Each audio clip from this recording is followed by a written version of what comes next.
These people in Nephi, the Book of Mormon, they sound like the Mileasians to me, my ancestors, because when they left Moses, when the Mileasians left, in the story of the Mileasians, when they left the Holy Land, it's after taking these people 8 years to get to a land where they full of milk and honey. If you go into Irish history, this was one of the most beautiful lands, and we had a land bridge as well. Back in the day, we had a land bridge connecting Britain to the main continent, and probably even Ireland. I'm not too sure about that bit.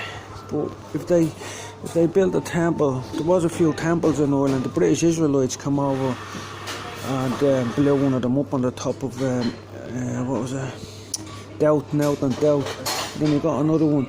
Then you got a land of milk and honey. 1/3 of the Brehon Law was the honey, and my ancestors are called Mileasians, and they came here on a boat, the sons of Mill. So they could have been the ones that went to the south of Spain and then landed in Ireland and defeated the two of the Dana tribe, which were the pagans, and they escaped to Scotland, and they named Scotia and Ariel after themselves. And the Lord says they called them names after themselves. And then when the settlers first went to Britain, or went to the New World, there was a Gaelic tribe there, and they were called, that's where I think the name of the land of the brave comes from, because they were called braves. So I think these are all the same people. So if we can link these, and they have Hebrew altars all over Ireland, the tribe of Benjamin.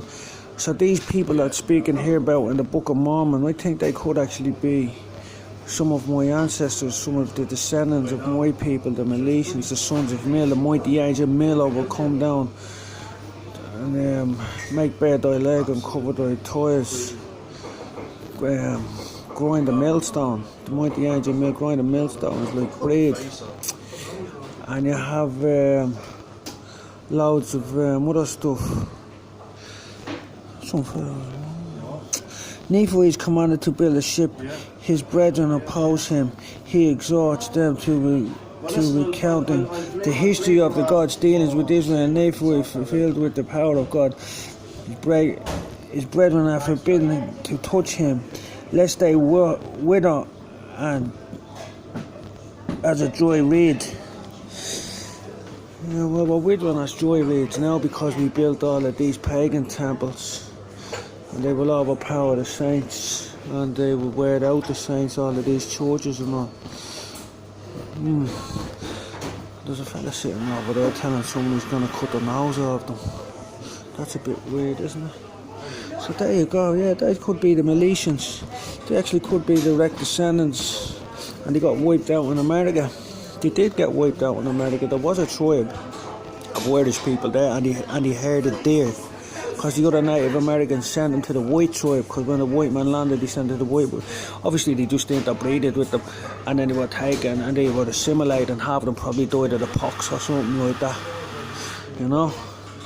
So that's Nephi chapter 17. The land of milk and honey. Go into Britain. Law 1/3 of the law was devoured the honey, and you can see all the altars all over the place. Maybe there was some sort of a temple down around Loch Crew and all that.